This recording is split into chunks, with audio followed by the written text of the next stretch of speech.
Al escuchar a los dos compañeros hablando, en realidad no sabía de quién hablaban, pero estaba muy emocionado de escuchar lo que decían con mucha claridad. Y entonces dije, pensé para mi adentro, ya tengo muchos años, y miren lo que me surgió, ya puedo morir. Ya puedo morir, porque hay gente que ha entendido lo que uno quiso decir, pero de una manera que le agrega la pasión y nueva bibliografía y nuevas visiones. Un pensador, después de eso, te puede morir, porque significa que la semilla ha empezado a germinar.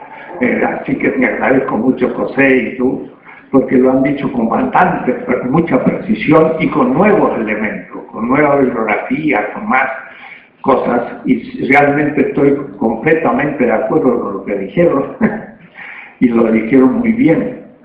Y justamente después de la exposición, en la cual hay que poner pasión, como Aristóteles escribió un libro del Protéptico, que era un libro de introducción a la filosofía, pero era para exhortar a estudiar filosofía. Y yo soy lo más antiacadémico que ustedes puedan pensar. Estoy contra el academicismo y por lo tanto hay que poner pasión en lo que uno dice y manifestar que uno cree en lo que dice y hasta el punto de dar la vida por ello. Si no se llega a ese nivel, pues uno no es filósofo. Y miren, yo siempre digo, Sócrates tuvo una última sesión de su seminario y la asamblea lo había condenado a muerte. Y él creía en las leyes de Atenas y simplemente culpó a los jueces de ser injustos, pero no podía culpar las leyes que para él eran divinas. Y entonces, miren, discutiendo el tema de la ley, de la justicia, de la inmortalidad del alma, como digo que era, yo no lo hubiera hecho, pues les explicó a sus discípulos todo ese tema y dijo, no hay que ponerse triste, yo vuelvo con los dioses. Tomó su cicuta y en plena última clase el frío fue invadiendo por sus pies y murió. ¿Ustedes se dan cuenta del impacto de sus discípulos? Que vieron morir al maestro en su última clase, siendo coherente con lo que había pensado. Esos 7, 8 o 10 discípulos no pudieron olvidar nunca lo que ahí vivieron, y Platón lo único que hizo en toda su vida fue repensar ese momento. Todo lo que hizo Platón fue pensar que su maestro dio su vida por lo que pensaba. Ahora, ayer hablé de Pablo y de filosofía política.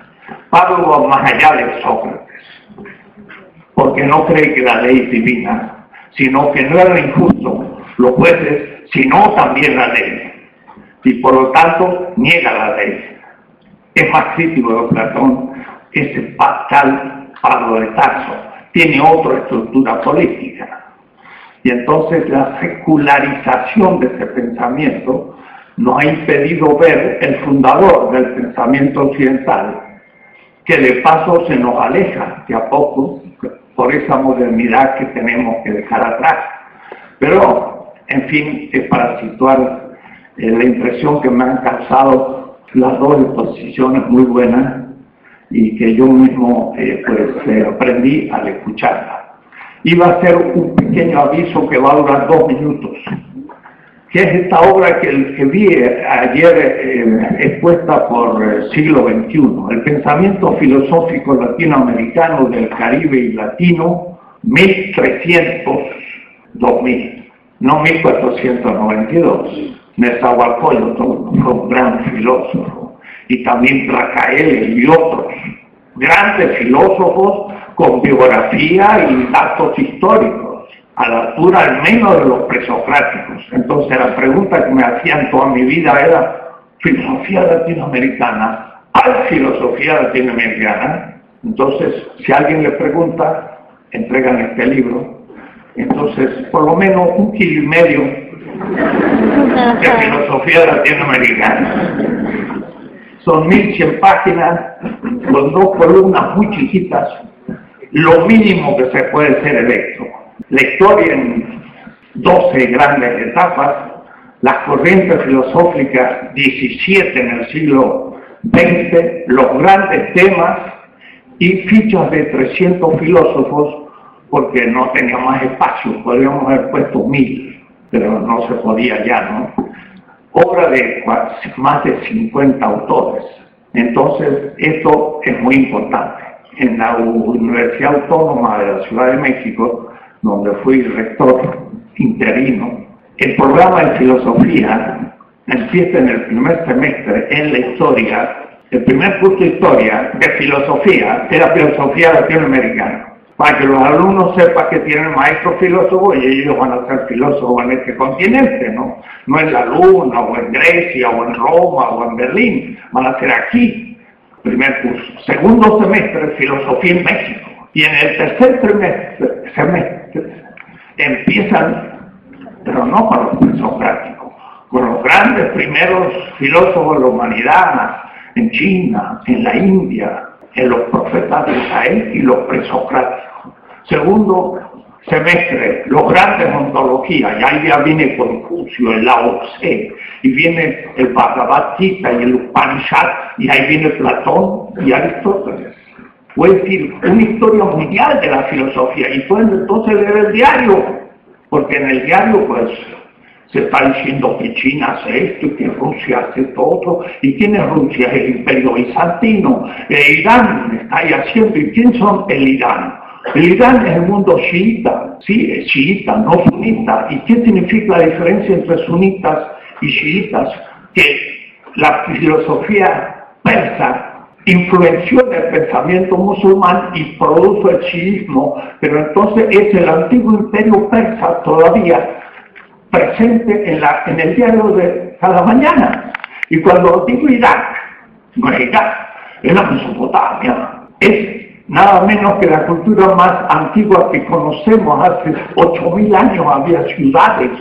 Los primeros códigos surgieron en Irak, justo donde el ejército norteamericano destruyó el ejército de Irak, pero de paso destruyó el ejército matando a 150.000 iraquíes.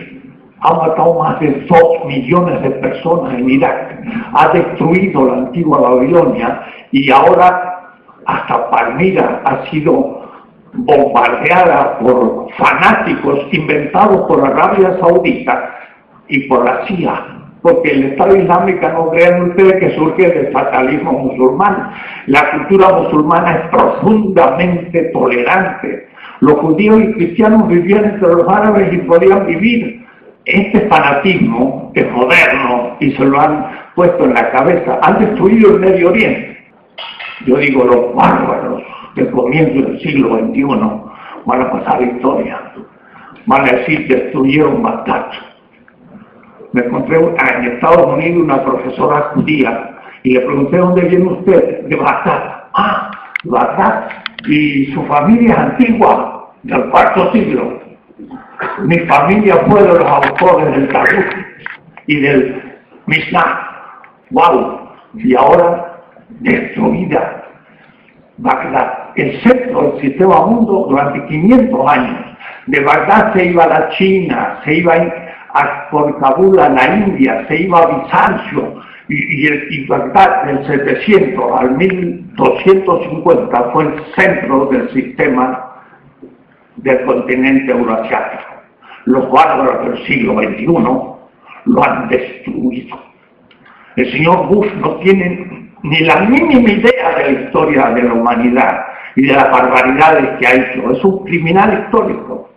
Y el señor Kissinger fue el que decidió el golpe de Estado en Chile. Y hoy es un gran profesor que da conferencias.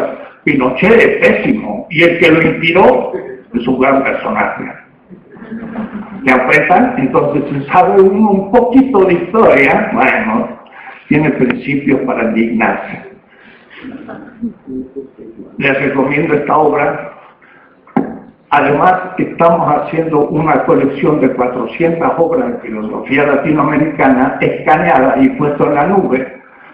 con un pequeño código, va a tener usted los clásicos de toda la filosofía latinoamericana, desde Nezahualcóyotl, pasando a Antonio Rubio, un joven español que llegó a la Universidad de México allá en 1570, Universidad de México fundada en 1553.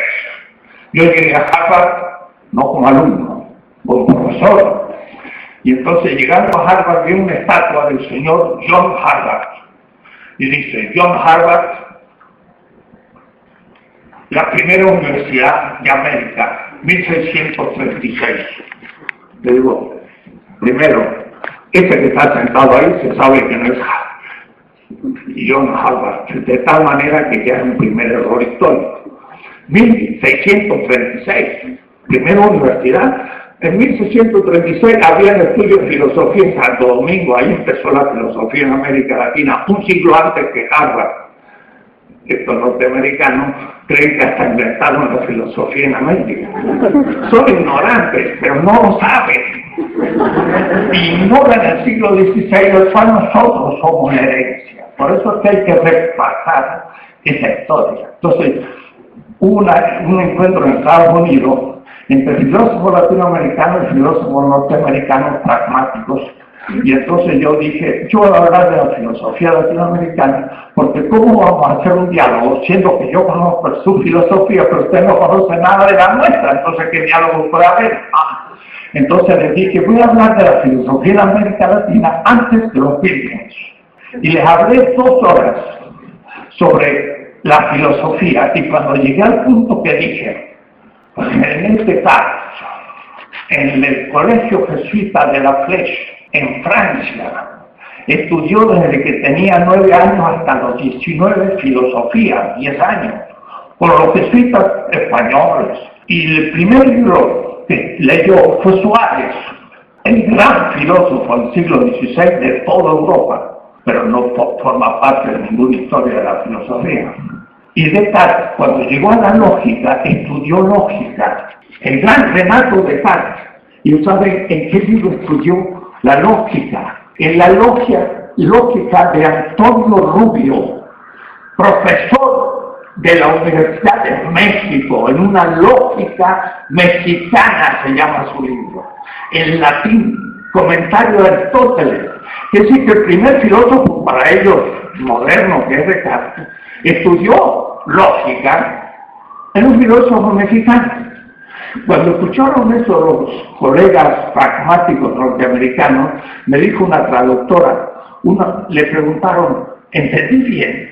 ¿Es realmente el profesor de Descartes un mexicano? Sí, Antonio Rubio. Entonces, en la colección de textos también va a estar la lógica de Antonio Rubio, que fue la que usó Descartes cuando estudió lógica, es decir, que había ya filosofía, y en América Latina, y tan original, esta lógica se publicó en Colonia, en Salamanca, en todos los colegios jesuitas del mundo, y se enseñaba en la India, en Estocolmo y en todas partes, y Descartes de paso le estudió. Miren qué dato así insignificante. Bueno, pero esto estaba fuera de tema, porque tenemos que estudiar lo nuestro primero, porque esa transmodernidad surge, como bien lo explicó José, de lo ignorado por la modernidad. Y ahora surge China, y decimos, uy, el milagro chino, ¿qué milagro? Hasta 1800 la China producía más hierro, no acero, que Estados Unidos e Inglaterra sumada.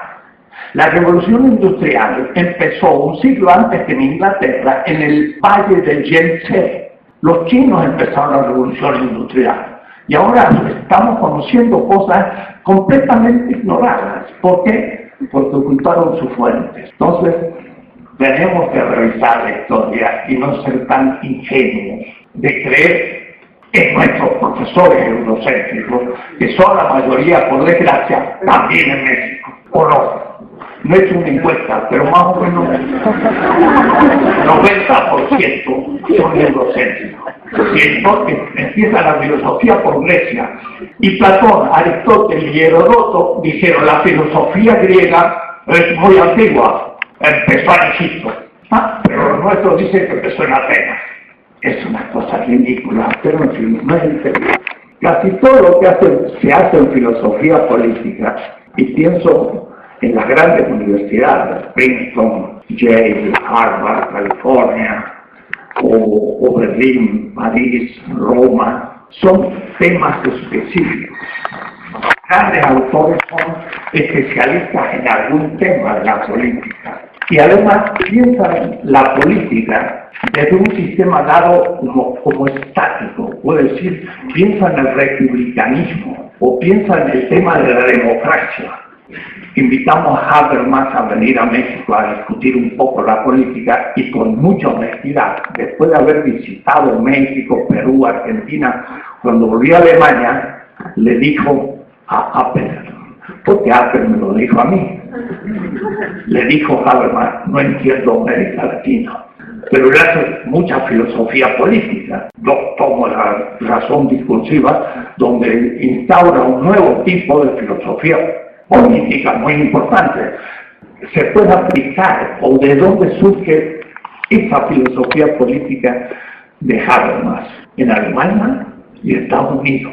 No vale ni para España. Pero si se fuera a Nigeria, Habermas, y me explica ahí qué pasa en Nigeria, como decía José, de ese mundo bárbaro tan confuso no se puede hacer filosofía política. Es decir, la filosofía política hoy, los grandes autores, Sartori, el liberalismo, Weber, todo lo que ustedes quieran, son europeos norteamericanos y plantean sus problemas, no se sitúan en otro lugar, no pueden ir a Sudáfrica a hablar de qué pasa después de Mandela y lo que les explicaba a ustedes como inicio de teoría.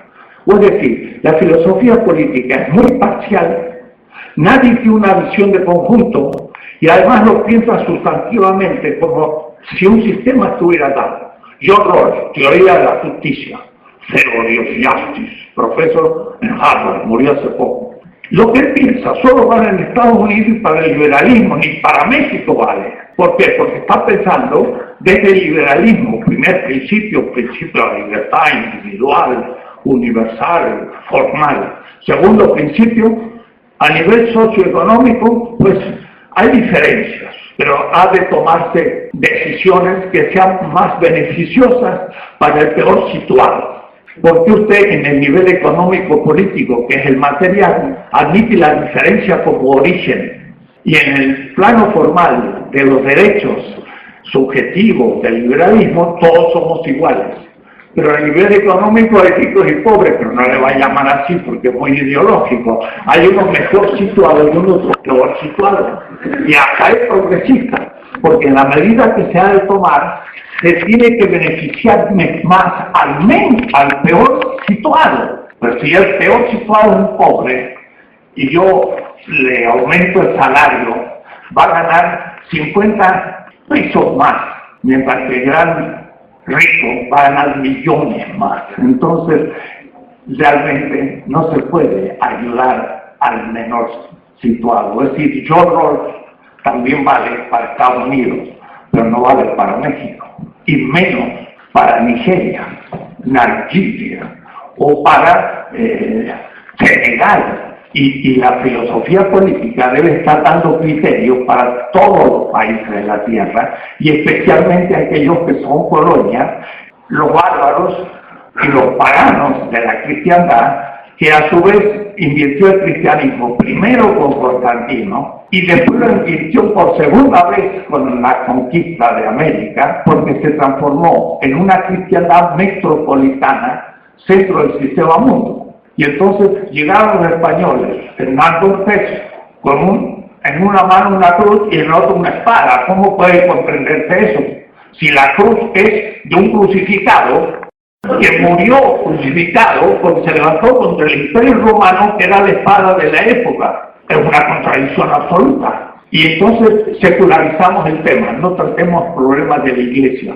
Pero al borrar la Iglesia, borramos la contradicción, que tendríamos que pensarla. Marx habló contra la religión y dijo: el origen de toda crítica es la crítica de la religión. ¿Por qué? Porque Hegel dijo: la religión es el fundamento del Estado. ¿Cuál Estado? El de la cristiandad alemana. Entonces, para criticar el Estado, la política, había que criticar primero la religión. Pero no criticó las religiones que critican el Estado, Marx, sino las religiones que fundamentan el Estado. Y entonces, por eso digo, un Estado cristiano, Marx, el artículo sobre el robo de la leña, un Estado cristiano y la censura, sobre todo 1840, un Estado cristiano. Miren lo que dice Marx. Lean San Agustín y los padres de la Iglesia, que sí que lo conocían. Los marxistas no conocen ni qué son los padres de la Iglesia y nunca se han puesto a leer San Agustín. Marx sí. Lean San Agustín y los padres de la Iglesia, díganme de dónde sacan un Estado cristiano. ¿Por qué? Porque un Estado cristiano es la contradicción del crucificado, porque se levantó contra el Estado. Marx es muy distinto a lo que pensó el marxismo. Y por eso no arraigó en el pueblo en América Latina, porque era también fruto del secularismo ilustrado moderno. Marx no, porque tenía un gran componente romántico, pero en la línea que después va a eclosionar con Walter Benjamin. Entonces, esto exige una relectura completa.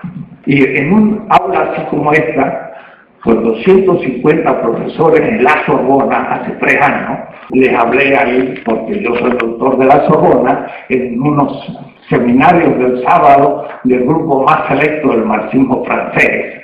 Y miren qué tema. La teología metafórica de Marx ante los selectos pensamientos marxista tradicional. Y le cité un texto de los Grundrisse de Marx, donde dice: el dinero de su condición de esclavo, Knechtsgestalt, ha devenido condición divina, Gottesgestalt. De un esclavo se ha hecho Dios el dinero. Y yo le digo a los más selectos del marxismo francés, ¿a qué se está refiriendo Marx? Silencio absoluto. Y entonces en el pizarrón escribo Éfeso 2:28. La carta de Efesio de Pablo de Tarso a los filipenses dice lo siguiente: Cristo, siendo de naturaleza divina, Gottesgestalt, es la palabra que usa en alemán Marx, se ha llenado a sí mismo, entonces sí, en la traducción de Lutero, y ha adquirido la forma de esclavo, Knechtsgestalt. Puede decir que Marx está tomando el texto de San Pablo y lo está invirtiendo. Cristo de naturaleza divino se hizo esclavo. El dinero de naturaleza esclavo se hizo Dios. ¿Qué es el dinero? Para Marx, el anticristo.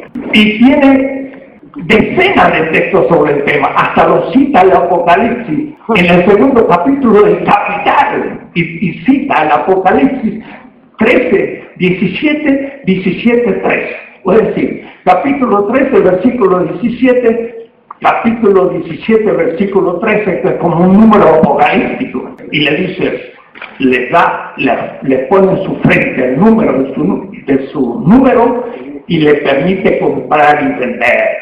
Para Marx, el capital era el anticristo. Ahora, enfrente Marx con Nietzsche y empieza un relato completamente inesperado. ¿Qué europeo ha hablado de eso? Prácticamente ninguno que yo conozca. Yo conozco más. ¿Se dan cuenta? Tenemos todo por hacer. Hay que empezar de nuevo la filosofía. Bien, la visión de la política que yo tengo no es estática ni parcial, sino que es dialéctica. Y la dialéctica significa que se pasa de un horizonte a otro horizonte. Y al menos necesito 3 momentos. Y esos 3 momentos son los que recién van a aparecer claramente indicados en el librito que estoy por publicar, 14 tesis de ética, donde ahora sí he podido distinguir bien. El primer momento es la totalidad vigente. El segundo momento es la ruptura de la totalidad vigente. El tercer momento es la construcción del nuevo orden. Y entonces, cuidado, porque como es dialéctico y diacrónico en el tiempo, yo puedo decir, toda institución es dominadora, como soy anarquista, Stirner, Bakunin, disolución del Estado.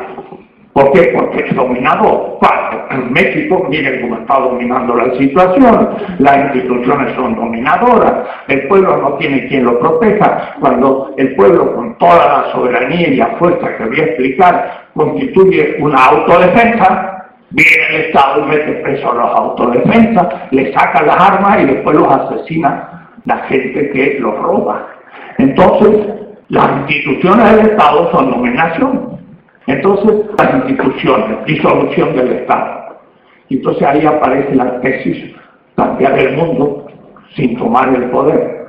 Holloway, que es una especie, eso es perfecto cuando un Estado se ha vuelto represor. Y Gramsci dice, un Estado es dirigente cuando cuenta con el consenso del pueblo, y por eso es hegemónico. Pero cuando el pueblo deja de prestar consenso y se vuelve en disenso, el pueblo empieza a protestar. Y entonces la clase dirigente se transforma en clase dominante y el Estado, en vez de apoyarse en el consenso del pueblo, empieza a reprimir el pueblo. La reforma del artículo 29 que estamos viviendo. El Estado va a ser represor de los movimientos sociales. Entonces, el Estado es represor. Y entonces hay que eliminar la institución. Eso en un momento dialéctico, cuando el sistema se cierra sobre sí como dominación. Pero en el momento que está creando un nuevo sistema, cuando están los liberadores trabajando, pues en ese momento las instituciones permiten la reproducción de la vida y son consensuales, y en ese momento las instituciones son necesarias. Sin ello no hay reproducción de la vida, ni hay democracia, ni hay la posibilidad de la política. Entonces, si yo digo, toda institución es dominadora, digo, cuidado, ¿en qué momento diacrónico? Toda institución es positiva porque soy conservador y no hay que tocar las instituciones. ¿En qué momento no es bueno tocar las instituciones porque están cumpliendo su finalidad? Pero como hay tres momentos y a su vez internamente otros, entonces hay que saber situar en qué momento me encuentro en el proceso diacrónico. Y una teoría política debe considerar todo. El primer momento es el Estado vigente. Y eso en mi política pequeña, un curso que dio una juventud, un partido político, es de la tesis 1 a la 10. ¿Cómo funciona un sistema político abstracto? En general, para tener las definiciones fundamentales. Y usando el método de Marx, ir de lo abstracto a lo concreto. Al decir eso, digo lo inverso del pensamiento analítico. La mesa esta es abstracta si yo digo es una mesa. Lo concreto es el aula como totalidad que explica por qué hay una mesa. Y entonces desde la totalidad del aula puedo saber por qué esta mesa es así, que no es lo mismo que la mesa de la cocina, del juez o otro tipo de mesas.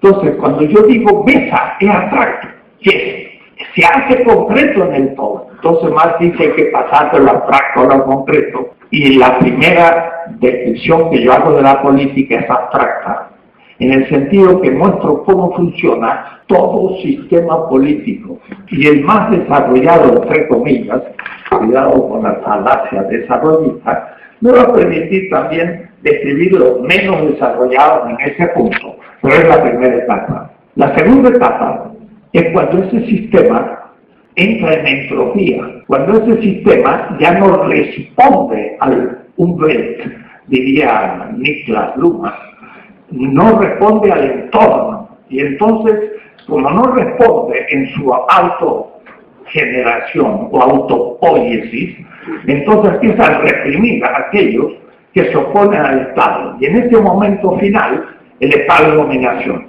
En general, la izquierda marxista, desde el siglo XIX, pensó a la política y a las instituciones, y especialmente al poder, como dominación. Y hasta Lenin, en el estado de la revolución, que interrumpe su escritura porque hace la revolución, es extraordinario, está escribiendo un libro y lo hace. Y lo interrumpe porque hace la revolución. Pero él mismo tiene un concepto negativo al fin del poder. Y entonces, claro, la izquierda nunca está en el poder y entonces se opone al Estado burgués, y entonces el Estado burgués es dominador, estoy de acuerdo. Y después de la revolución, Los bolcheviques eran también dominadores, ahora eran creadores de un nuevo sistema. Tenemos que tener una definición del poder que valga. En el caso que el poder se cierre sobre sí fetichistamente, tenemos que tener una visión del poder cuando el poder irrumpe como ruptura del poder vigente, y tenemos que tener una visión del poder que permita el poder creador del nuevo sistema positivamente. Max Weber dice, ¿cómo define el poder? Es una dominación legítima ante obedientes. Dominación legítima. Claro, según él describe sus tres tipos de dominación, de legitimidad, pero lo define de tal manera que en el mundo son tres tipos de dominación. Entonces, sea legal, sea tradicional o sea carismática, Max Weber describe pésimamente lo que es legitimidad, lo voy a decir después.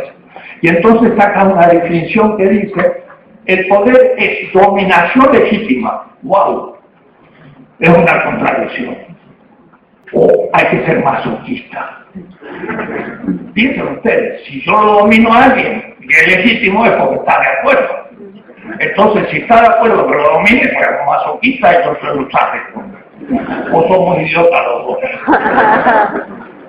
Es contradictoria, pero además dice antiobedientes. Yo escuché del sur, de Chiapas, que el sur expresó una costumbre ancestral de América antes de la modernidad, con la modernidad y bastante después de la modernidad de nuestros pueblos originarios. Y nosotros escuchamos una palabra allá que hablaba de democracia y entendimos que los que mandan, mandan, mandan. Los que mandan, mandan, mandan. Y además, corruptos. El primer tesis de mi 20 tesis es la corrupción de los políticos.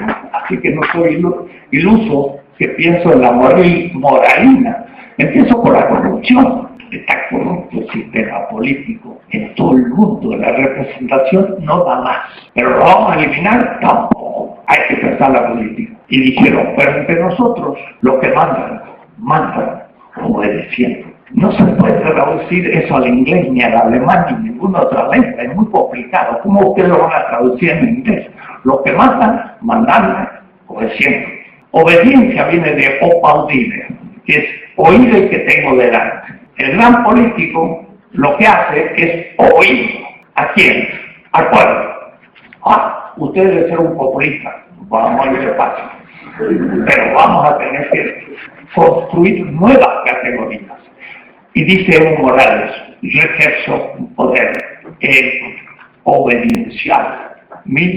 2006. Yo dije, pucha, esta es la fórmula de una nueva concepción política desde hace 500 años. Supera a Hobbes, a John Locke, a Hume, a Kant, a Hegel. Hasta la tiene más clara que el propio Marx, que el propio Lenin, que Habermas y que todos los filósofos ejercen un poder obediencial. Cuando yo estudiaba en París, después de mi ida a Israel, escribí un artículo largo que está en el apéndice de mi libro que se llama El humanismo semita. Me gustaría tener un pizarrón para escribir hacia ustedes en hebreo, al menos para que vean cómo se escribe una lengua semita. Pero lo hice sobre un concepto que se llama abodá. Tiene 3 consonantes. Y estas 3 consonantes, porque los semitas construyen sobre consonantes sus palabras y después les ponen las vocales, se dice abodá. Abodá es trabajo. Pero también el esclavo de Egipto eran los abodot, los que trabajaban como esclavos. Pero también el servicio a otra persona se dice abodá. Y en griego, el abodá se traduce como diaconía, que significa servicio. Entonces, Evo Morales estaba indicando que él concibe la representación política como una responsabilidad obediencial de servicio, no como una autoridad, no como una dominación. Y entonces yo dije, había hecho toda la historia de la política mundial, y José ha mostrado aspectos, pero de paso me enfrenté a Hobbes, y ahí sí que es la dominación, y John Locke es la dominación, y el mismo Kant, cuando plantea la legalidad, es coacción objetiva, sin subjetividad, porque es la moral, y todos, más o menos, hablan del poder como dominación. En una conferencia en Binghamton, en Estados Unidos, ante casi 50 profesores, y estaba Wallerstein a mi lado, dije, voy a explicar la política desde un concepto del poder positiva, no negativo. Voy a criticar el concepto de política como dominación. El poder es otra cosa que la dominación. Y con eso me quedé solo, porque ya no hay quien me apoye, pero parto del zapatismo y parto de un humor, Evo Morales, parto de América Latina para tener otra concepción de la política. Esto lo voy a explicar enseguida, un poco más largo, porque es una de las tesis de fondo. Pero constituido el sistema desde un poder primero creativo, época A. Una época clásica en que diría Gramsci, la clase dirigente cuenta con el consenso porque su proyecto es hegemónico y por lo tanto no ejerce el poder como autoridad, sino por el consenso, es una clase dirigente. El momento B. El momento C es cuando ya no responde a las exigencias nuevas. Y en el mundo colonial, ningún gobierno nunca cumplió con las exigencias del pueblo, porque toda nuestra riqueza se fue al centro. Entonces, transferimos su valor desde que Colón pisó la primera isla, ¿no? Y es sistemática. Si quiere una metáfora, es el médico que dice, este pobre está muy débil, entonces le vamos a poner una transfusión de sangre. Y le pone la jeringa en la vena, pero en vez de ponerle medicamento, le saca sangre. Y se la saca sangre toda la vida. Pero ¿cómo va a recuperar la salud? Nosotros hemos transferido valor y vida desde que nos descubrieron y no podemos llegar a ser países desarrollados porque estamos estructuralmente explotados y quienes más nos explotan son nuestras propias élites. Miren, el señor que produjo la Casa Blanca, pues también tiene sus empresas en los paraísos fiscales. Y ahí no paga impuestos. Y tenemos el más grande capitalista de la tierra, porque acá casi es un paraíso fiscal, no paga ningún impuesto. Se las arregla para que no paguen. Y si tienen que pagar, pues es mucho más barato una mordidita al que va a jugar que no he pagado el impuesto y no pago nada. Y entonces somos un país dirigido por una burocracia que es articulada a un capitalismo central que transfiere por valor continuamente. Nuestros ahorros no pueden acumularse en nuevas inversiones si no salen del país. Se ha demostrado en los Panama Papers que de Argentina ha salido 3 veces más de dinero en los últimos 20 años que la deuda toda del país. Y México también. Tenemos capital de mexicanos mayor a la deuda. ¿Y dónde están? En los bancos centrales. Quiere decir que desde que llegó Colón estamos en un mundo colonial. El ser es, y el no ser no es. ¿Quién no es? El mundo colonial. Nosotros no somos. No está todo ligado. En ese momento sí, el poder es represor y es dominación. Y ahí entonces tiene razón la izquierda cuando dice el Estado burgués es represor y hay que luchar en contra. Y ahí viene el tema de la ruptura, la revolución, el cambio, Hidalgo, 1810. Este es el momento del aporte de Walter Benjamin. Walter Benjamin ni agrega mucho para el sistema establecido ni para el nuevo sistema, pero aporta una teoría novedosa sobre la ruptura y justamente eliminar también y otros autores. ¿Y por qué me interesa? Porque estamos ahí. Nosotros no estamos en una etapa clásica que podemos seguir viviendo. Estamos cada vez más pobres y no podemos salir de la pobreza. Ni estamos después de una revolución. La hicimos en 1810, pero José Martí Carlos Mariátegui y otros dijeron, esa fue la primera emancipación, necesitamos la segunda. Yo estoy pensando por la segunda emancipación, no para la primera. Nosotros somos los Voltaire, los Rousseau, que piensan en la próxima. Y entonces cuando surge de pronto un Evo Morales, surge a un Kirchner, a un Lula, y fracasan después en esta lucha por salir de la etapa neocolonial hacia la primera liberación histórica, que ya no es por España ni Portugal, digámoslo clarito. La liberación es con respecto a Estados Unidos en primer lugar. Y Negri habla del imperio, pero el imperio tiene base estatal. Home states, porque son los home states los que tienen el poder militar. Entonces el BIC, los paraísos fiscales y todo eso, ¿por qué tienen garantía de existencia y nadie los puede tocar? Porque el Pentágono está detrás. Si no estuviera el Pentágono, todo eso se disuelve. Porque no había nadie que activamente pueda hacer cumplir. La Argentina logró, gracias al gobierno de Kirchner, no pagar la deuda, la redujo al 30%. Quedó un grupito de gente pequeña que compró la deuda y quiere que se la paguen entera. Y eran los buitres, no pagaban. El nuevo gobierno, el Macri, ya arregló, paga a los buitres.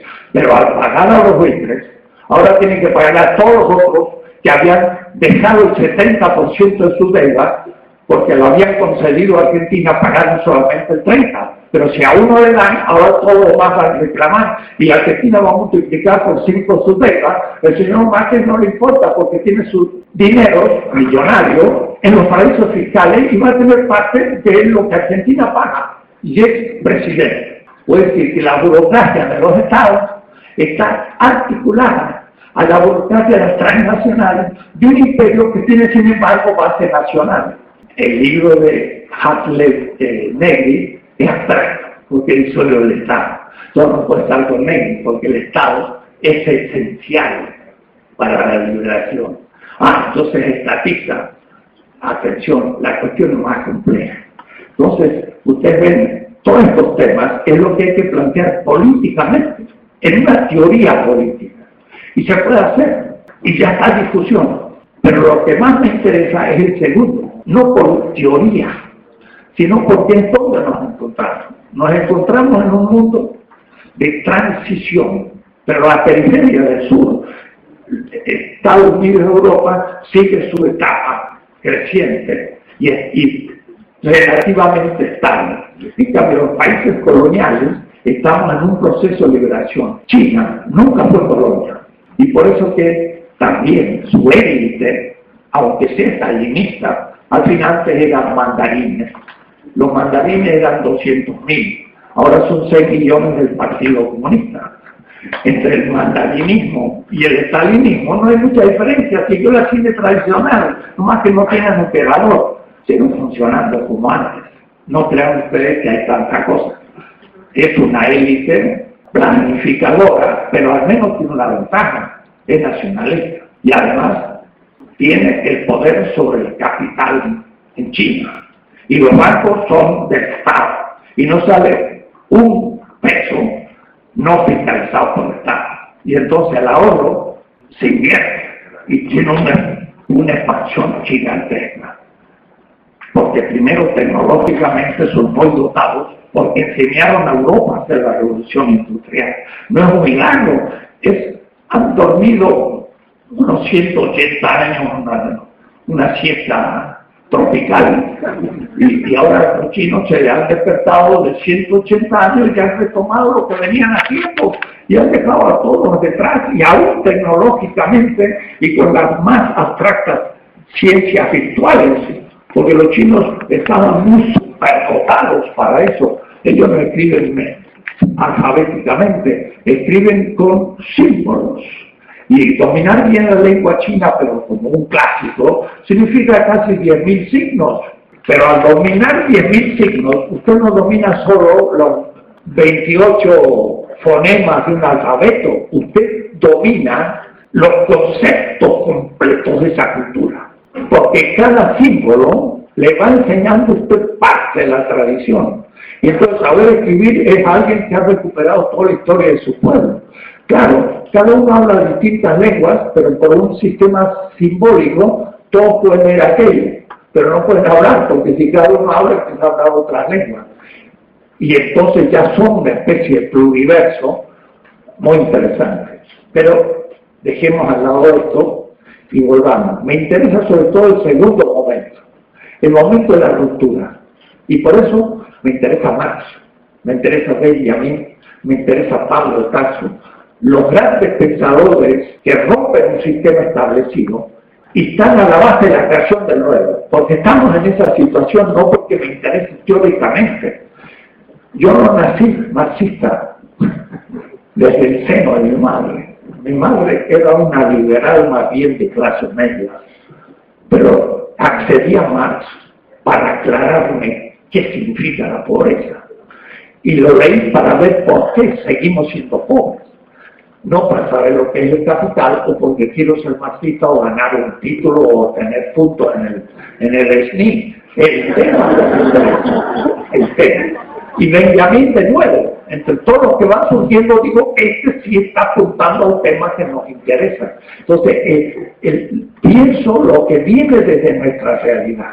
Dejemos la introducción y empecemos el primer concepto. El primer concepto que quiero ejemplificar es sobre el poder político. En el concepto del poder ya empieza a darse una nueva concepción de una manera distinta. Esto no es moderno, aunque se refiere a muchos modernos, pero lo estoy pensando desde otro lugar, locus enunciaciones, decimos, de otro lugar de enunciación, que es desde los pueblos oprimidos y periféricos del mundo colonial del sur. E hice toda una historia mundial, no para tampoco conocer historia, sino para saber dónde me iba a situar para hacer la política. Entonces yo me coloco junto a Nezahualcóyotl o a un indígena oprimido que escribe el Chalán Balán o el Popol Vuh, me pongo junto a Hidalgo y a Morelos. Mire, yo tenía en mi mano, me lo dio un colega, el breviario que tenía Morelos cuando lo fusilaron. Era con lo que él leía sus oraciones todos los días porque era un cura. Y entonces dice, este breviario y la Santa Cruz tenía en sus manos el apóstata de Morelos, que fue fusilado aquí en Ecatepec y que siguió al heresiarca Hidalgo, que se levantó contra su Dios y su rey, Ecatepec, y la firmó. Ese lo tenía aquí y lo fusilaron. Y entonces él, Hidalgo, era satánico. Morelos también. Morelos fue excomulgado. Y fue excomulgado por la iglesia. ¿Y quiénes lo mataron? Aquí, en Guadalajara. ¿Fueron los españoles? ¿Ustedes saben cómo estaba constituido el tribunal que lo condena? La mayoría eran mexicanos, criollos. Nosotros matamos a Hidalgo. Era lo más incómodo para la élite blanca lo que estaba haciendo Hidalgo, porque levantó a los indios y los esclavos contra la élite. Entonces, tenemos que reconstruir la historia, porque ni sabemos lo que pensaba Hidalgo. Pero Hidalgo dijo cada cosa, le dijo, vuestro Dios es el dinero. Se casi escribió como la cuestión judía del Marx, que él también le dijo a los judíos, cuidado, aquellos que habían confundido Dios con el fetiche, el oro es vuestro Dios. Y se lo dijo a los judíos, que él era judío, pero conocía muy bien la situación, era el capitalismo. Les quiero recordar un texto que leí en el archivo de Indias, en los documentos inéditos. El primer obispo de Bolivia, en 1552, escribió una carta que dice, al rey. A pocos años, hacia 4 años, se acaba de descubrir una boca del infierno, por la cual los españoles, y él era español, inmolan gran cantidad de gente a su Dios, que es el oro, y a una mina de plata que se llama Potosí. Escribí 9 tomos sobre esa gente. Por eso Bartolomé Las Casas es uno de los 186 personajes que estudié en el siglo XVI, y descubrí que Bartolomé Las Casas era el jefe político de toda una generación política que salió en defensa del indígena al comienzo de la modernidad. Ahora, este obispo vio a la mina de plata de Potosí, que se descubre en el mismo año que Zacatecas, como el nuevo Dios al que se inmola la gente, millones. Hoy ha sido destruida Irak, ha sido destruido Afganistán. Gaddafi era un dictador, lo tiraron abajo. ¿Y ahora qué pasó? Destruyeron Libia, destruyeron todo el Medio Oriente. Y ahora es una cantidad de inmigrantes. ¿Por qué? Porque querían apropiarse del petróleo, no porque querían la democracia. Eso es una mentira. Democracia a través de la guerra. ¿Qué tal? Tenía razón Bartolomé Las Casas. La única manera de practicar la democracia es un argumento y dando ejemplo. Pero la democracia que usted tiene en la norteamericana está podrida, porque es una representación que ya no tiene contacto con la base. Pero voy a hacer después la crítica de ese liberalismo norteamericano. ¿Qué es el poder? 3 determinaciones para mí tienen el poder. 3 determinaciones. Y su lugar es una comunidad. Y le voy a llamar pueblo. Pero cuidado, Altepetl, en Azteca, significaba justamente pueblo. Y en el norte de México le preguntaron a un grupo allá tarahumara, ¿cómo se llaman ustedes? Y le dijeron pueblo. Y por eso la cultura de los pueblos. Pero porque dijeron, ¿cómo se llama nosotros? Somos la comunidad. Altepetl es un concepto que viene antes de la conquista, que es indígena, de tal manera que cuando en América Latina hablamos de pueblo, ya no es people en inglés, ni es folk, uno piensa en Hitler en Alemania, ni es el pueblo de Rousseau, sino que tiene otro significado mucho más fuerte. No se puede traducir ni al inglés popular, porque popular significa masa, significa desprecio. No tiene en el inglés esa posibilidad latinoamericana. Es decir, que hay que tener cuidado. Pero el sujeto del poder va a ser el pueblo. 3 determinaciones: material, formal y de factibilidad. Material. Material en el sentido materia, contenido. ¿Cuál es el contenido del poder como fuerza? La fuerza que tiene un pueblo como Irak. Miren, el ejército más grande de la tierra, más avanzado, invadió Irak. Y a las 3 semanas Bush se fue a Bagdad y dijo, hemos triunfado. Hace ya como 6 años, 7. Y ahora van a salir como un perro con las colas de las patas, vencidos. No han podido pacificar, sino que se han hecho peor. Y ahora luchaban contra el terrorismo. Ahora han constituido un mundo terrorista. El Estado Islámico, producto de la CIA y de las inversiones de la Arabia Saudita, ha producido millones de terroristas. Miren qué éxito ha tenido la campaña de Bush de luchar contra el terrorismo. Ahora le ponen bombas en Europa y están aterrorizados. Pero antes eran inocentes los terroristas, ahora ya son técnicos. ¿Y fruto de qué? El movimiento sectario musulmán que luchaba por principios religiosos. Cuando estuvo en Afganistán ocupado por los rusos, la Unión Soviética, la CIA hizo pasar los grupos fanáticos, pero ideológicos, religiosos, les enseñó a usar las armas y los transformó en guerreros. Ahí surgió Al-Qaeda. ¿Quién lo formó? La CIA. Y ahí empezó el terrorismo especializado. Y ahora se ha expandido por todo el mundo. ¡Qué éxito! ¿Por qué? Porque Irak parecía que era un país muy fácil de dominar. Mató a los 150.000 soldados de Hussein, pero Hussein era un dictador, seguro, una serpiente de este tamaño. Lo que pasa es que, como dicen los iraquíes, después tenemos ahora una serpiente 5 veces más grande, porque lo que ha pasado después de Hussein ha sido una cosa terrorífica, porque Hussein había matado 5, 10, 15.000 kurdos, chiitas, está muy mal, y era un dictador. Ahora ha matado como 2 millones de iraquíes, y ahora todos los sirios se van, y han destruido países. Ah, no, eso es civilizado y es por la democracia. ¿A quién se le ocurre? Era un desierto, no había ni selvas. Era muy fácil ocupar Irak, lo ocuparon rápido. El padre Bush venció a Hussein, pero en la frontera no entró. El hijo, que le gustaba algunas cosas, mucho menos inteligente, no había sido jefe de la CIA como el padre, dijo, eso es muy fácil, entremos. Y entró en un hormiguero. No ha salido, las hormigas se lo están comiendo. No puede salir. ¿Qué es lo que tiene Irak? Tiene el componente primero del poder. El pueblo iraquí tiene 7.000 años de resistencia. Ahí ha pasado mucha gente.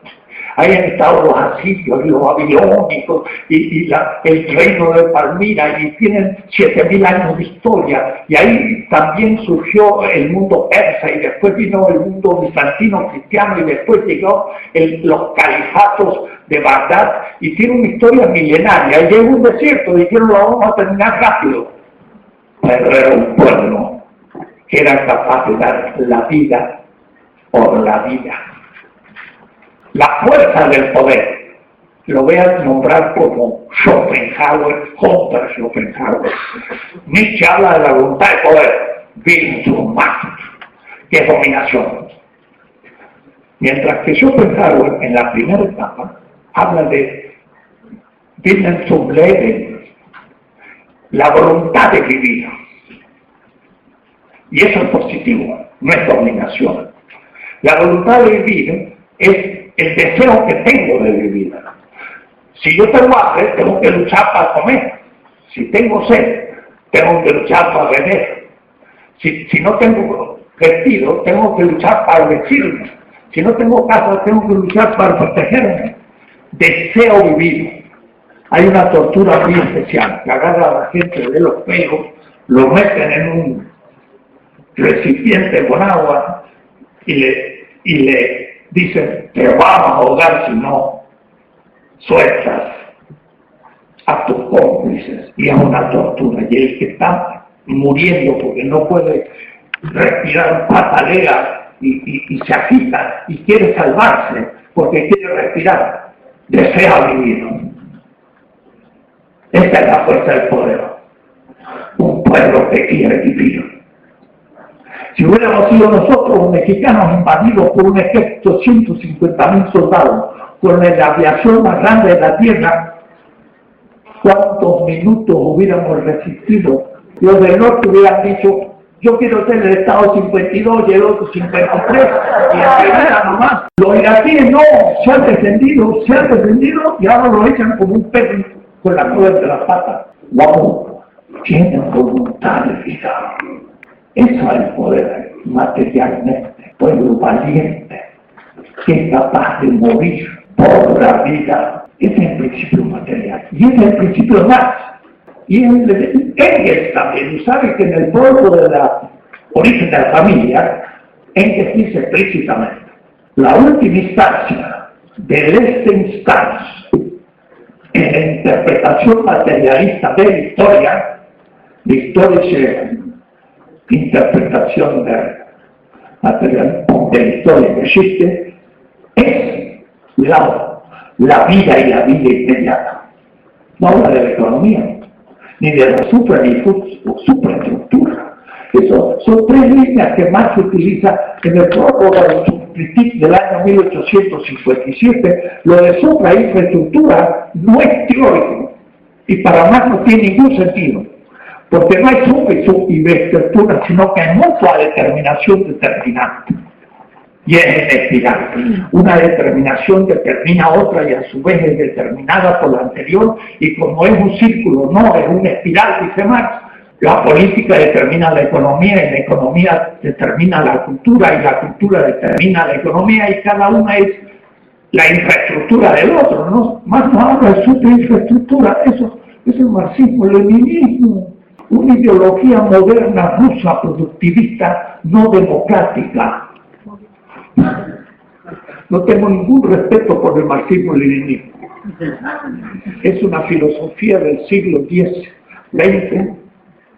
que no tiene que ver con Marx. Marx no era así. Marx está de pie y todavía tiene cosas que decir porque no habló de esa manera. Tenía una ontología.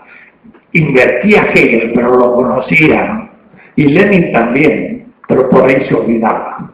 Entonces, hay que ver. Primera determinación del poder. La voluntad de vida de un pueblo. Segunda determinación. El consenso de ese pueblo como razón práctica. No es una pura afecto irracional, sino que es racionalidad práctica. Y en eso yo tomo de Apple y Habermas. Aprendo y modifico.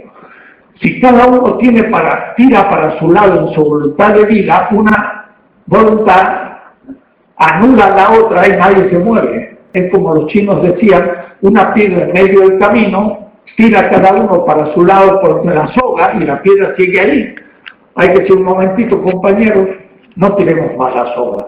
¿Hacia dónde vamos a llevar la soga? ¿Para aquel lado? ¿Estamos de acuerdo? De acuerdo. Y la corremos inmediata a la piedra porque estamos de acuerdo.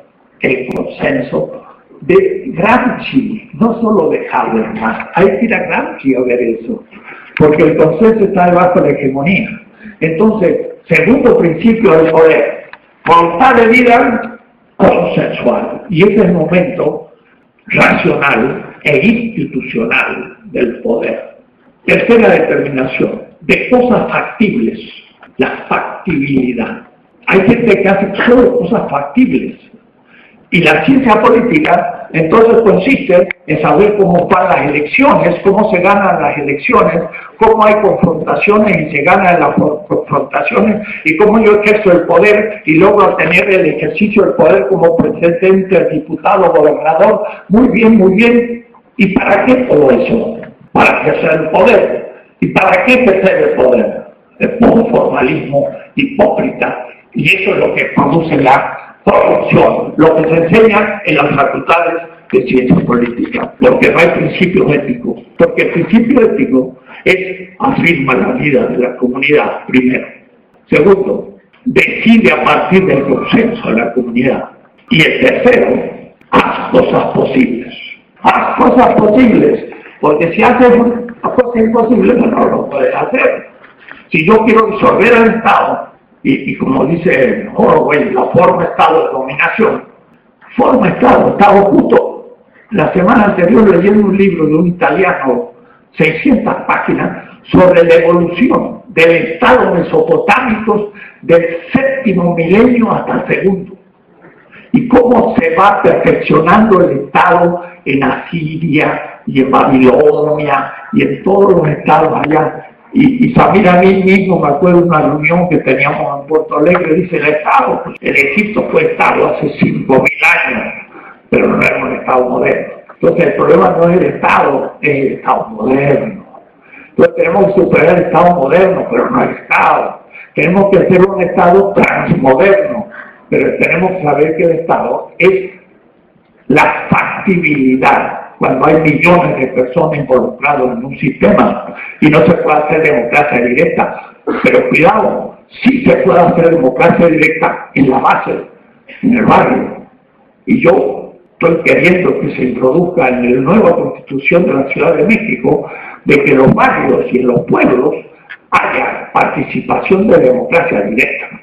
Y luego lo que se llama en el zapatismo, pues el segundo grado, que en Venezuela se llama en las comunas o los caracoles. Pero claro, cuando lleguemos al municipio ya se complica porque la delegación de Iztapalapa, por ejemplo, en México, tiene 2 millones de habitantes. Entonces no se pueden hacer 2 millones de personas de democracia directa. Tendría que haber 200 comités barriales donde hay democracia directa, pero se coordina después en un cuarto poder ejecutivo, legislativo, judicial y poder participativo, que no lo pensó la Revolución Francesa y que nació en Venezuela y es un invento latinoamericano. Necesitamos ir más allá de la Revolución Francesa y crear un nuevo Estado, un nuevo poder, el poder participativo, pero además el poder electoral. El INE, el pueblo tiene que elegirlo, porque es muy importante, no lo puede elegir ni el Poder Ejecutivo ni el Legislativo, porque entonces elige al que lo va a elegir, es tautológico, mientras que si fuera el Poder Participativo el que nombra a los jueces desde la Suprema Corte, no el Ejecutivo ni el Legislativo, tenemos una organización del Estado completamente distinto que ya en Venezuela existe. Y también entre los zapatistas, y también le da un poco la manera del Estado, aún el azteca, porque el Estado azteca tampoco tenía un imperio, ni tenía un solo rey, estaba compartido, porque los altepetros tenían 4 constituyentes, y era rotativo, y era una especie muy complicada de llegar a consensos. Entonces, el poder para mí es la afirmación como deseo de vida de la comunidad consensual, que es la razón práctica, factible. Esas 3 cosas son positivas. El sujeto, el actor colectivo, es el pueblo, no es el individuo. ¿Quién se le ocurre, como Hobbes, como Adam Smith, decir somos individuos? ¿Cómo le llamaba eso Marx? Robinsonadas.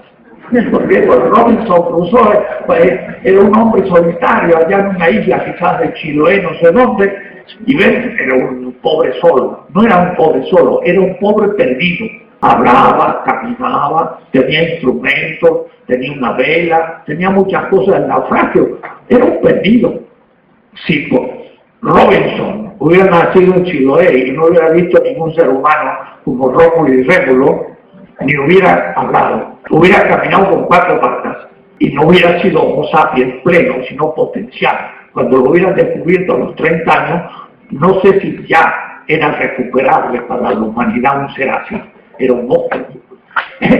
Entonces hay un individuo que produce una mercancía, y el otro individuo produce otra mercancía, y después la intercambian y hacen un contrato, y ahí nace lentamente el capitalismo. Esto se estudia en todas las facultades de ciencia económica, y lo toman como el dogma, y adelante.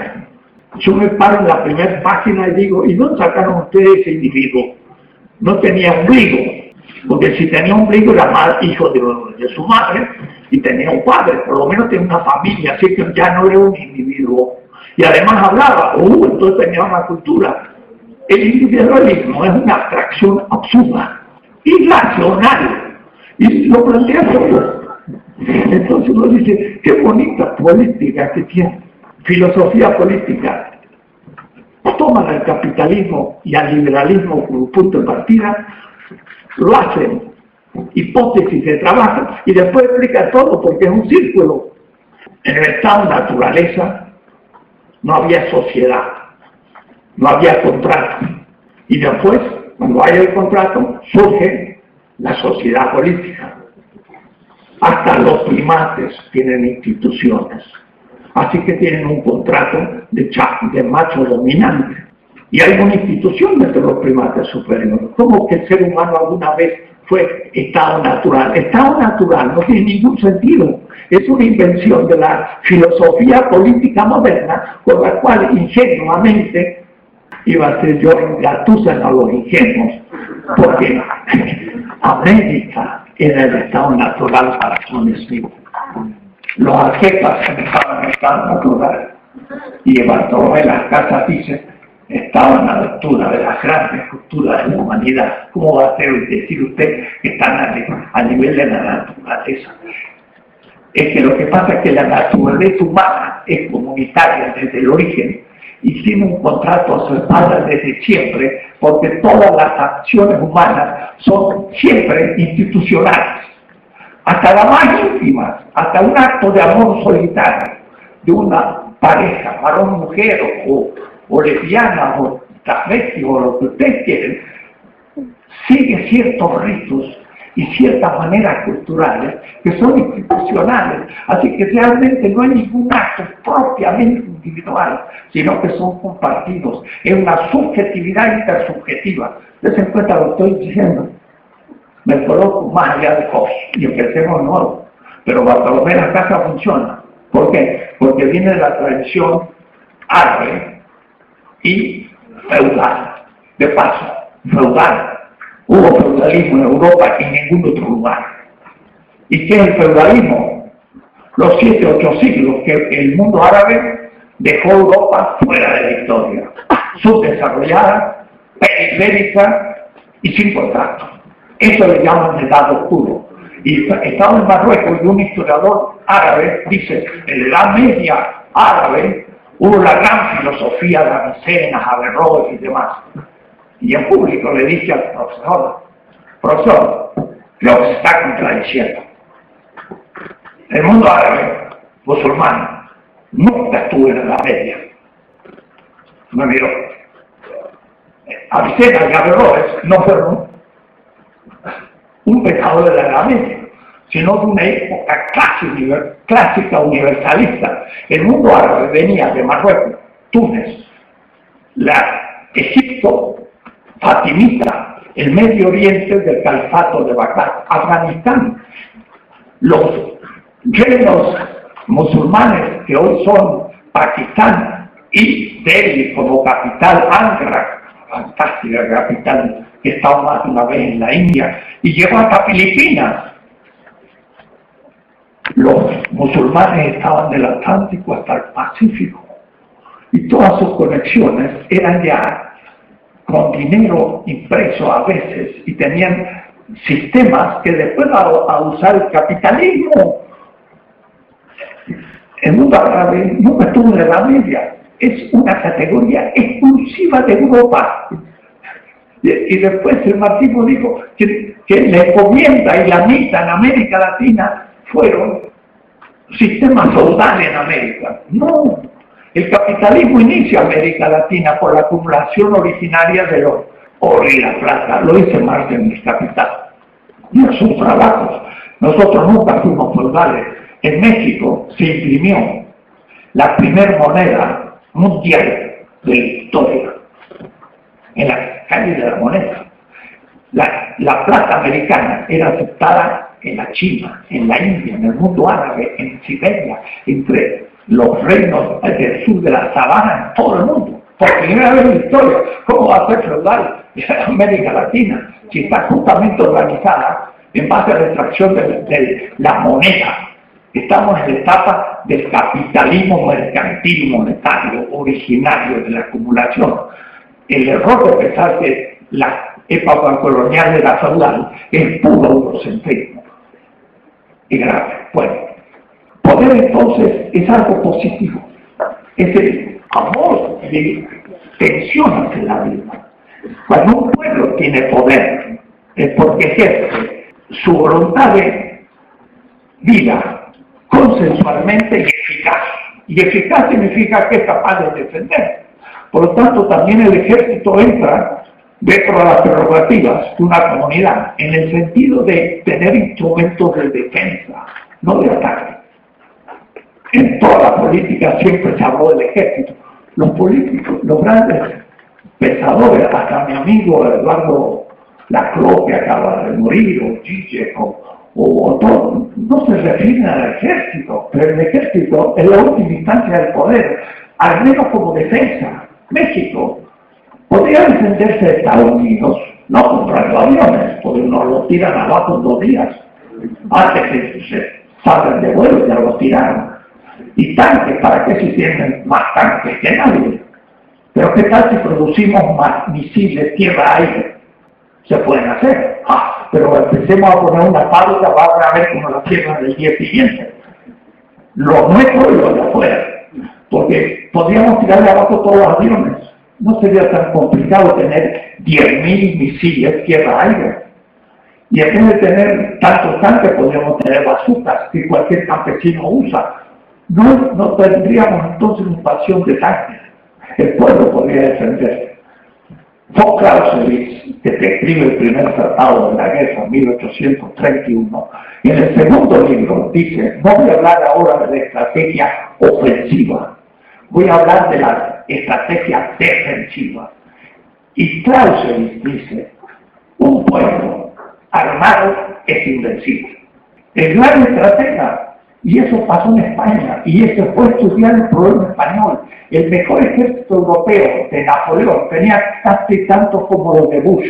Fueron unos 150.000 soldados franceses que invadieron España para ir a Portugal y después se quedaron y metieron preso al rival de Fernando VII, y entonces aquí en México, pues dijo, bueno, el rey está preso, nosotros recuperamos el poder. ¿Y quién tiene el poder? Nosotros ahora, porque era un contrato con el rey. Y la emancipación se basa en una doctrina teórica de Suárez y no de la Revolución Francesa, porque el rey de España firmaba un contrato de sujeción a los reinos, y desapareció el rey, los reinos recuperaban la emancipación, y entonces nosotros estábamos libres. Pero así no surge el segundo movimiento después del 1808, y ¿quién vence al ejército español en España? El pueblo español. Y Carl Schmitt, gran filósofo alemán de la política, tiene un libro sobre la teoría du partisan, la teoría del partisan, que es como el guerrillero, y parte de el ejército cuando se levantó el pueblo español contra el ejército de Napoleón. De ese evento no hay ninguna historia importante. No hubo ningún líder de la élite, ni ningún militar que estuvo detrás. Era el pueblo. Y terminó por vencer al ejército de Napoleón. Pero como era el pueblo, nadie hizo historia, ni nadie recuerda a nadie.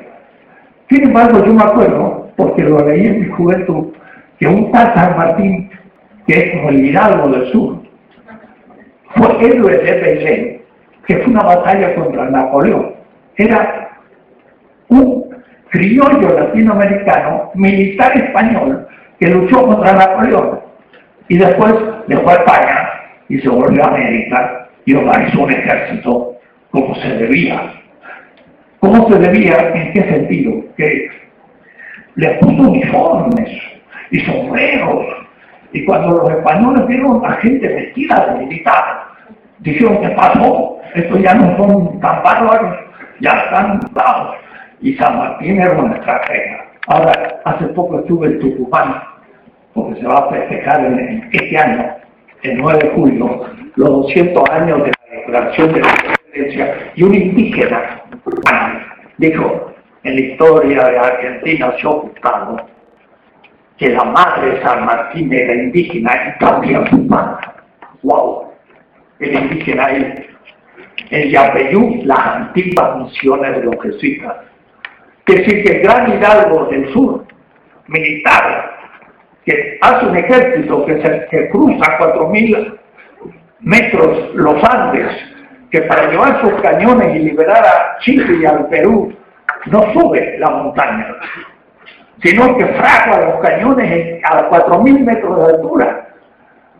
Y como no había nadie que supiera metalurgia, miren que bueno, le pide un fraile franciscano, que Fray Luis Beltrán es un héroe nacional, y le dice, usted es técnico en fraguar campanas. Sí, claro. Y podría usted fraguar cañones. Y bueno, lo intentaré. Recogió las campanas que había hecho para las iglesias y se subió a Uspallata y fraguó los cañones con los que San Martín descendió a Chile y liberó a Chile y a Perú. ¿Quién hubiera dicho un cura que no solo participó en una revolución, sino que hizo los cañones? El Camilo Torres era un microscopio, un pequeño persona, ni el Che Guevara llegó hasta el punto de construir las armas. Y fue un cura, y es un héroe. ¿Cómo es? Usó las armas, fue violento, y como es un héroe, hasta Octavio Paz escribió contra la violencia. Claro, que es cuando el pueblo se levanta. pero cuando los de arriba dominan, no hay. El poder entonces tiene como única sede el pueblo. Por ahora la comunidad.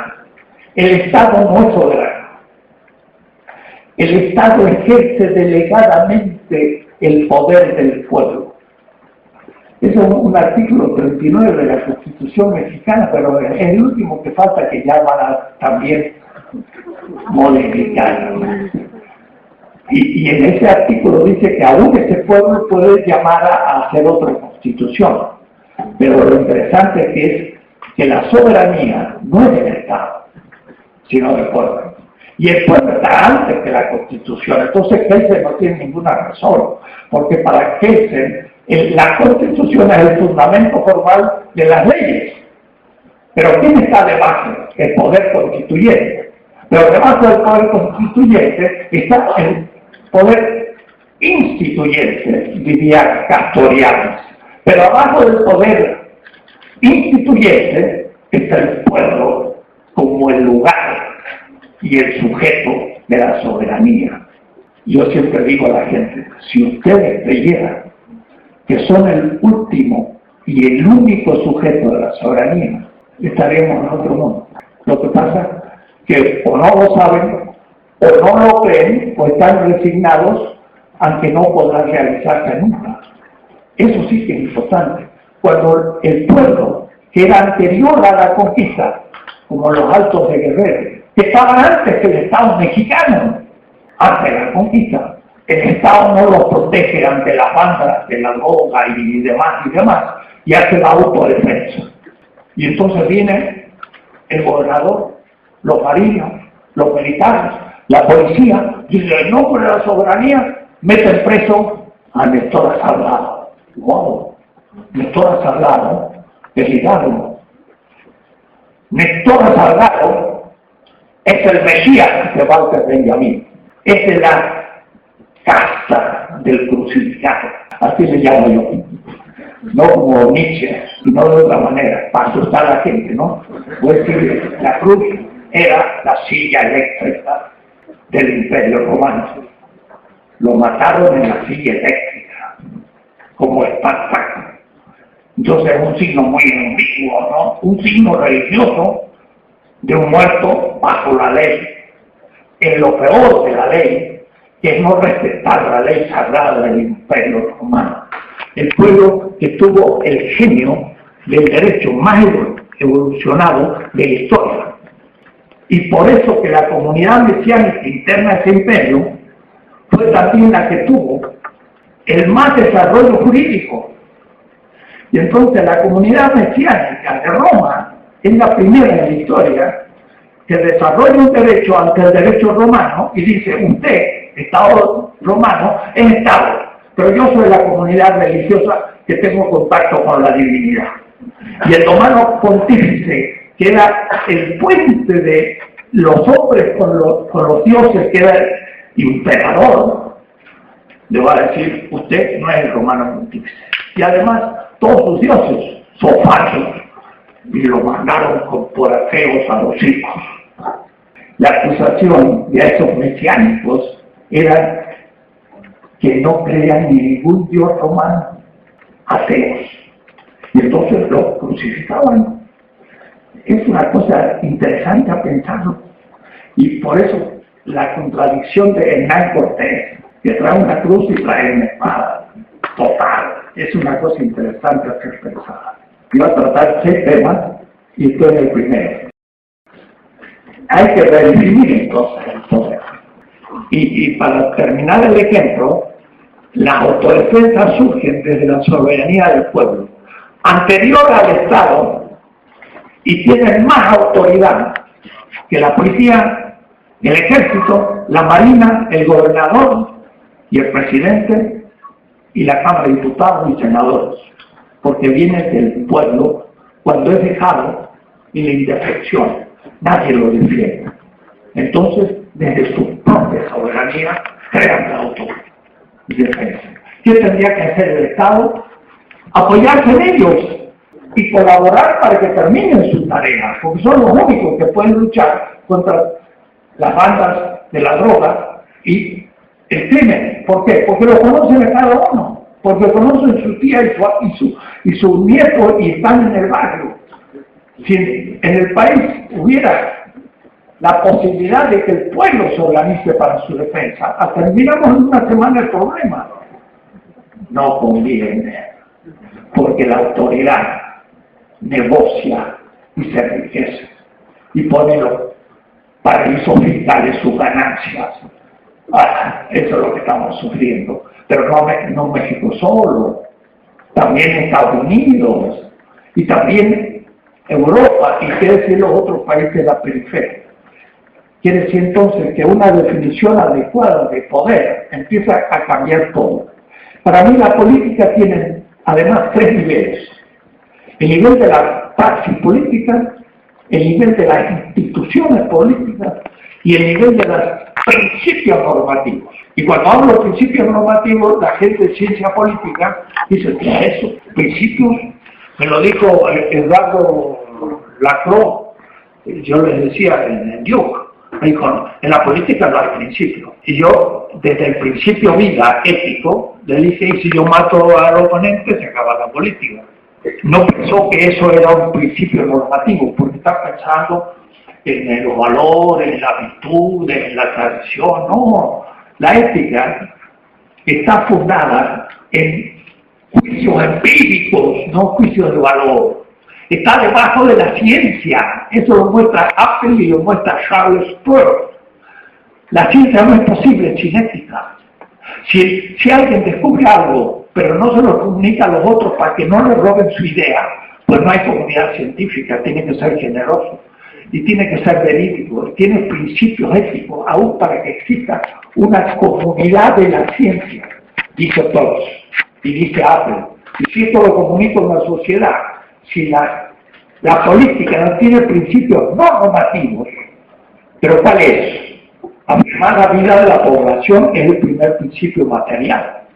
O es decir, un gobernante lo que tiene que hacer es dar de comer, dar de beber, darle casa, darle la cultura propia, su lengua, y desarrollar las capacidades de la vida humana, no solamente los animales de la vida.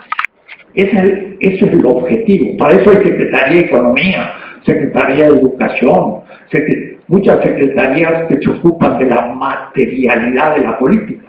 Pero no, porque si yo defino la política, cómo lograr ejercer el poder para solucionar dilemas de intereses y dilemas puramente formal, no tiene contenido la política, se transforma en una formalidad.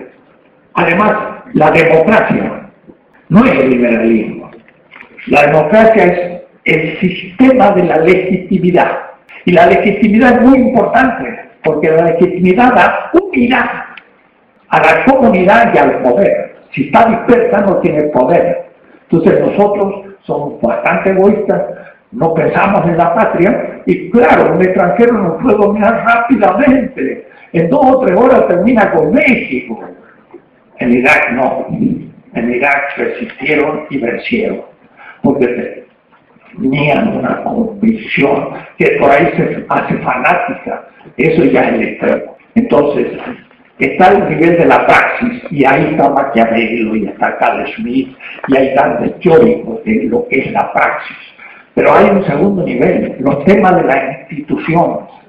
Y entonces ahí también está el Maquiavelo, porque él también no solamente escribió El Príncipe, escribió comentario a Tito Livio, y ahí entonces pudo ver las costumbres romanas en las instituciones, que era necesario reinstalar en una Italia en crisis. Instituciones, y hay todo un debate en América Latina, porque el anarquista va a decir, no, las instituciones hay que disolverlas, y el primero el Estado. Entonces, en Bolivia, Evo Morales tiene una oposición extrema izquierda, que dice, disuelva el Estado. Disolver el Estado. Está loco usted. ¿Cómo voy a hacer? Sí. Ahora, Evo Morales dice, vamos, todo el poder a los soviéticos. Lo dijo Lenin. Y 2 años, todo el poder a los soviéticos. Y Lenin traía. ¿Y qué se resolvió? Nada, era un caos. Y tenía el ejército de Europa occidentalidad, y entonces Lenin ya se cansó. 1921, nueva política económica, el NEP. Ahora el Estado que va a organizar las cosas y para el futuro dejamos las discusiones. Y se pasó del anarquismo al totalitarismo no democrático. El centralismo democrático es un círculo cuadrado. Nunca en la Unión Soviética y en otros países el pueblo tuvo derecho a expresarse, sino el partido. Me acuerdo que en Venezuela, un cubano me dijo, estos venezolanos son un poco ingenuos, ¿y qué pasa si pierden las elecciones? Y ahora perdieron. No son ingenuos, son demócratas. Y está bien que le hayan perdido para que empiecen a corregir los errores y volver a ganarlas en el futuro. En otros países nunca pasó eso, sí, siempre tuvieron el poder. Y entonces se volvieron burocracias cuadradas, no circulares. Y ahora tienen que ver cómo hacer para empezar a abrirse una situación que en la Unión Soviética fue mala. Los rusos, gracias a Putin, han reorganizado algo. Pero los chinos, en cambio, les ha salido bastante bien, pero porque siguen con el mangarenazo del pasado. En fin, temas. Entonces, instituciones y principios. No tengo tiempo para exponer porque ya se me acabó. Pero los principios de la ética no son los de que se hablan en la ética, que se enseña en la prepa, para que los pobres estudiantes aprendan que tienen que tener valores, que hay que encarnar en las conductas y hay que respetar la ley y por lo tanto que sean burócratas.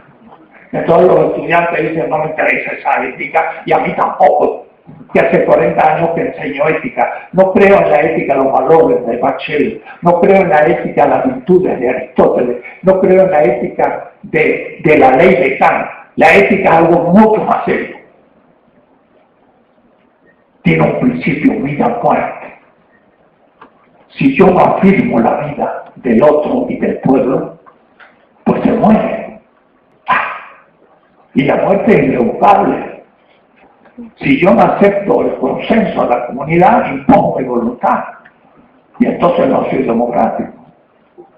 Y si yo no hago algo posible, aunque no sea en la revolución ideal que tengo en mi cabeza, de pequeño burgués que querría vivir por fin la revolución, compañero, escríbete una novela sobre la revolución, pero no me vengas aquí a hacer una revolución en un momento que no es posible. Crea las condiciones, pero también es muy limitada las condiciones. Quizás esa revolución se haga en un siglo, no te va a tocar, te vas a morir antes. No, porque yo quiero vivir la revolución en mi vida. Bueno, ese no es el tema. El tema es que el pueblo la haga. Y entonces eso pide tiempo y pide mucha inteligencia sobre la factibilidad. Pero eso no es reaccionario. No es anarquista ciertamente extremo, pero tampoco es conservador. Hay que ir transformando la realidad, no reformando. Y decía, lo más importante para mí es el momento en que el sistema entra en crisis. Y entonces viene la ruptura. Y ese es el momento que estamos viviendo en América Latina. Entonces, realmente es el momento más interesante. Es la revolución, pero una revolución no instantánea, sino con otros sentido, y para eso me sirve Walter Benjamin. Walter Benjamin habla de algo muy extraño, habla de un materialismo mesiánico. Y Adorno y Horkheimer de la Escuela de Frankfurt no eran muy amigos de Benjamin, les parecía muy racional todo esto que decía Benjamin. Benjamin se adelantaba completamente a ellos, porque aún la Escuela de Frankfurt era eurocéntrica, era algo desarrollista y estaba dentro de algunos de los moldes de la modernidad, aunque había hecho la crítica de la ilustración. Benjamin estaba más allá que eso y por eso que fue comprendido.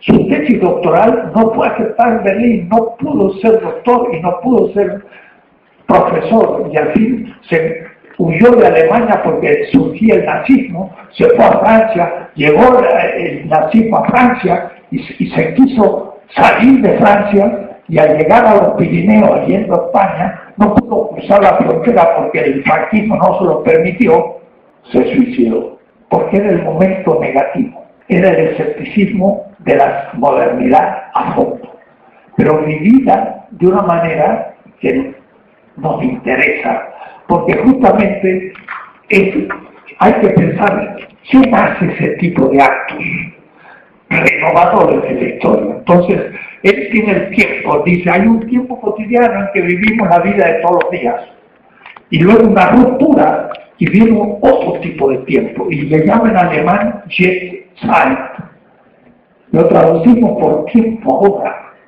Y entonces es otro tipo de tiempo que viene, y la gente se pone a hacer estudios sobre qué significa ese Kairos. Bueno, es muy simple el Kairos. El Kairos es el momento después de que Hidalgo toca la campana. Cuando Hidalgo tocaba la campana y la gente venía al ángel y a la mesa, era el Cronos, el tiempo cotidiano, y todos aceptaban. Hidalgo era un tipo muy interesante, hacía puentes, ayudaba a la gente en la agricultura. Se sintió que estaba adelante de un ejército y él no sabía nada. Ese es el tiempo kairótico. Y dice, ve como si no, dice Agamben. Es un tiempo en que lo que hacía antes lo sigue haciendo, pero como ya si no fuera lo que hacía. Pues sí, yo como y es normal, y como para satisfacer mi apetito y continuar mi vida en el tiempo normal. Pero una vez que toqué la campana, ahora como, pero apresurado y sabiendo que quizás es la última comida, porque mañana me puedo matar. Entonces como si no comiera. Yo viví esa experiencia. Me acuerdo en mi casa que pues, la tuve en la estancia, tuve que pintar. Entonces me puse a pintar con un rodillo, pero era tiempo perdido porque yo quería seguir trabajando y estudiando. Igual hay que hacerlo por la familia para que se vea bonita la casa, pero la verdad no me interesa mucho pues, que haya pintado la estancia. 2 semanas después, esta pared que había pintado estaba verde.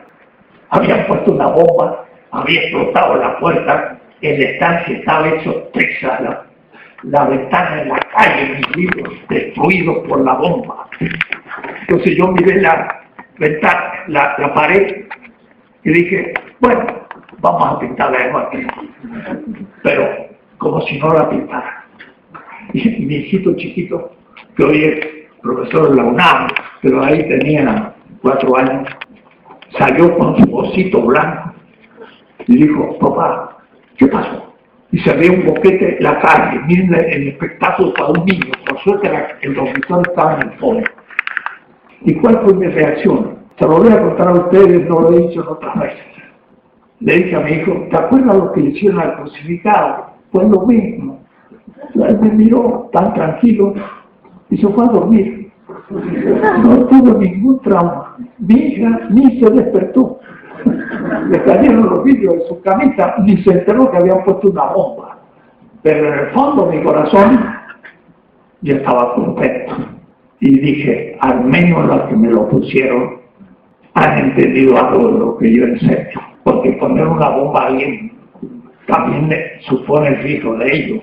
Entonces, ese es el Kairos, es el tiempo del peligro. Y usted no se imagina, del 73 hasta que salí en el exilio, cuando se movían las hojas de arriba del techo de mi casa, decía, ahí viene. Y mi señora decía, bueno, ya sabemos cómo vamos a escapar. Y no era nada, pero cada día era un día de peligro. La clase siguiente, el día que me pusieron la bomba, saqué entre la biblioteca destruida la apología de Sócrates. Y entonces el decano de la facultad me hizo pasar a la reunión del consejo, dijo, iba a dar la clase en el consejo de la facultad, no en tu clase, sino... Entonces yo empecé a hacer un comentario de la apología de Sócrates. Y no se imaginan, Sócrates dice, ¿por qué me han acusado por esto y otro? Por haber llenado a los jóvenes del pensamiento contra los dioses. Y habían puesto un panfleto junto a la bomba que decía, por envenenar la mente de los jóvenes con el marxismo. Y yo no era marxista. Más pecados de juventud. Criticaba a Marx en esa época. Pero no importa, era la acusación. Entonces, leí aquella y por suerte se grabó y se publicó en un libro y se lo recomiendo porque es el momento después de la bomba aplicando las razones de Sócrates por qué lo han declarado muerte. Entonces, el momento caótico es el momento donde la vida del que se juega por un pueblo entra en el riesgo de la muerte. Salí de Argentina después ya en el exilio, hicimos una reunión en Chicago, ahí como 500, y en la noche, primera noche fuera, escuché la sirena de la policía en Chicago, y me sobresalté, dije, ¡acha! La policía. Y después dije, ¡ay, por cierto estoy en Chicago! Para mí la policía era peligrosa, igual que la ley. Entonces hay que entender estas cosas a partir de la experiencia. La ruptura la indica Walter Benjamin, Levinas, Marx, Pablo de Tarso y otros grandes autores. Pero después de la revolución, de cambio, hay que crear el nuevo sistema. Y no sirve lo mismo, cuidado. Hay que cambiar de guardia, porque a veces el revolucionario no es un constructor del nuevo sistema. Y hay una metáfora de eso, también en el mundo semita. Moisés libera al pueblo de esclavos, esa es la cultura. Pero muere antes de cruzar el Jordán, donde va a ocupar la segunda tierra, ¿ves? La dialéctica, la nueva tierra, la tierra prometida. Y entonces muere Moisés y surge Josué, otra persona. Pero mire que la ambigüedad de la política. Josué pasa el Jordán y entonces se enfrenta al primer pueblo, la primera ciudad. Y eso Edward Said en Estados Unidos hace un diálogo con Michael Walzer, que es judío, y Said, que es palestino. Y entonces lee los textos no desde Moisés, sino de Josué. Los norteamericanos leen la Biblia desde Josué, que ocupa la tierra. Y los palestinos que están en la tierra prometida, hay que expulsarlos. Hay que ocupar las ciudades. Y los norteamericanos en la película de Cowboys, siempre un predicador que tiene la Biblia debajo de su mano. Pero predican la ocupación de la tierra. ¿Y quiénes son ahora los palestinos que hay que evacuar? Los indios y los mexicanos. Porque ven la política desde la ocupación de la tierra. Y eso es John Locke. Y es toda la filosofía moderna, que ocupa la tierra y tiene que desocupar. Es ambigüedad de la construcción del nuevo sistema. Puede decir, cuidado compañero, ahora que van a construir un sistema, cuidado, porque puede de inmediato empezar a cometer errores. Y es la ciudad de Jericó. Envían a una gente que vaya y encuentre una prostituta, el cual se ofrece a ayudar a los que vienen invadiendo la tierra para abrirle una noche la puerta de la ciudad. Y lo logran. Y entonces entran los exilados esclavos de Egipto, toman Jericó y la destruyen. Pero cuidado, a la prostituta que nos ayudó, a ella se la respeta. Es una traidora de su pueblo. La política no es fácil. Es muy ambigua, aún en la construcción del nuevo sistema. No te duermas en los laureles, que porque hiciste la revolución y eres bueno. Cuidado Partido Trabajista, cuidado chavismo, cuidado Kirchner. También te puede corromper y cuando se corrompe lo mejor es lo peor de todo. Entonces, se ha perdido las elecciones, no vienen mal. Hay que purificar, hay que criticar, hay que volver a aprender. Entonces, estas derrotas en Venezuela, en Argentina, en Bolivia, son parte de la política, pero ya son sus hijos. Esto le llama Levinas el reino davídico. Él llega a hablar de la política positivamente. En David, siendo profeta y criticando el sistema, llega a ser rey y empieza la justicia, pero a medias. Porque también David, ante la belleza de Beersheba, dice quién es la pareja de Beersheba, tal Uri. Entonces en la próxima batalla indica que a Uri que lo pongan en primera fila, así se muere. ¡Wow! Para acostarse con su mujer, David. Y entonces después David llora en el Salmo 50 pidiendo perdón, pero bien que lo había hecho. El reino davídico y la construcción es ambiguo. No hay nunca un sistema perfecto político. Utópico sí, pero como lógicamente pensable y empíricamente imposible de realizar. No seamos idealistas, pero tengamos principios. Y no traicionemos los principios. Se puede tener principios y no ser idealista, pero siendo pragmática, sin principios, está corrompido desde el primer día, porque cree que es el sujeto del poder. Entonces termino diciendo, llega el presidente municipal, se sienta a la mesa y dice, yo soy el poder, no el pueblo, yo. Entonces la subjetividad del pueblo es vaciada y ahora yo soy el poder. Señor presidente, dice, yo soy el poder, puedo hacer lo que quiero, puedo tener una casa blanca, puedo hacer lo que se me da la gana, pues tengo el poder. Usted está ahí para servir al pueblo, o decir a mí, y no tiene derecho a sacar ni un peso. Si lo hace corrupto, y tendríamos que tener la revocación del mandato para instituirlo.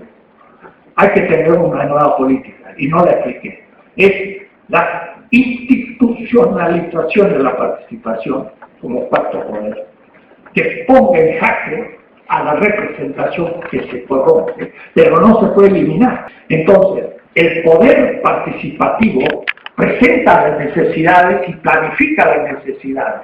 El candidato no dice yo voy a hacer esto y aquello y hacer notario que anote lo que voy a hacer. No te pedimos tu lideíta. Tenemos el plan, a ver cómo lo vas a cumplir, y el que cumpla mejor es el que vamos a elegir. Pero después tenemos que tener auditorías, y cuando no cumple lo que le exigimos, lo destituimos. El poder participativo vigila y castiga al poder representativo. Y no se lo puede eliminar, y no hay que eliminarlo, pero hay que articular. Entonces, el Estado transmoderno, va a ser una forma de Estado, pero de otra estructura que el Estado moderno liberal. Entonces yo no voy a mejorar la democracia liberal, no le acepto ni el primer paso, porque si le acepto que somos individuos, que por el contrato constituimos una sociedad política, está todo acabado. Somos comunidad y siempre tenemos instituciones previas, o es decir, ya somos sociedad política. Lo que pasa es que hay que mejorar la que tenemos, pero sin ser moralistas. No voy a lograr la perfección, está fuera de la condición humana.